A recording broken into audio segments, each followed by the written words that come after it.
चौकशी तरी केली का नंतर असं झाल्यानंतर? नाही, काय नाही. काय चौकशी काय नाही, फोनवर बोलणं नाही, काही सुद्धा नाही. कोण सुद्धा नाही. मग त्यांच्यासाठी तसाच फरक नाही पडला, पण फरक पडला घरच्यांनाच. त्याला काय त्यांना फरक पडणार हो? त्यांचं कोणतं कसा फरक पडणारी माणसं आई. त्या आईनं काय करायचं सांग? आजपर्यंत मी माझ्या मुलांना कधी वेगळं बघितलं नव्हतं दोघांना. आणि 5 महिने झाले गेलं माझा मुलगा दिसलेला नाही मला. दुसरी हाक माझी बंद पडली. एकच हाक. हे दुःख ना शब्दात सांगता येते, ना मोजता येते. असलं दुःख आहे माझ्या मुलाचं. आता काय आहे की झालेलं झालं. मी मागाशी तुम्हाला तेच सांगितलं होतं काय की आपला गेलेला मुलगा येणार नाही परत. माझा शुभम म्हणजे माझं सर्वस्व होतं. म्हणजे आपलं सोन्यासारखा दुसरा मुलगा आहे, आता त्याच्याकडे बघून आता उर्वरित आयुष्य कुठलं हे करायचं. काय आता काय कारण तुम्ही असं त्रास करून घेतला किंवा वेगळा काही डिसिजन घेतला तर मग ते परत पोरकं होईल ना पोरगं मग.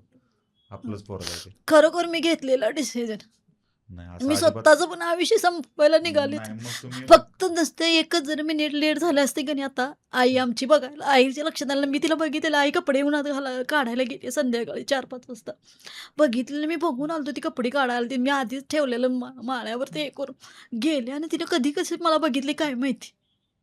जर एक जरी सेकंद कमी झाला असता की नाही माझं पण आता दिवस झाले असते. नाही मग त्याचं काय मग त्या ओंकारचा काय दोष आहे याच्यामध्ये? मग ते काय शुभम करू मला जमनाच झालंय नाही नाही शुभम शिवाय. नाही. पोरगा आहे ना आपलं दुसरं पोरगा आहे की देवाने दुसरं पोरगं दिलं ना आपल्याला. एका मुलगीनं मी 33 वर्ष झालं माझ्या संसाराला. त्या 33 वर्षाचा संसार एका मुलगीनं, एका महिन्याच्या मुलगीनं माझा मोडला. म्हणजे माझी सगळी उमेद सगळी संपवून टाकली त्या मुलगीनं. जगायची उमेद संपवली आणि मी केलेला संसार पण माझा मोडला.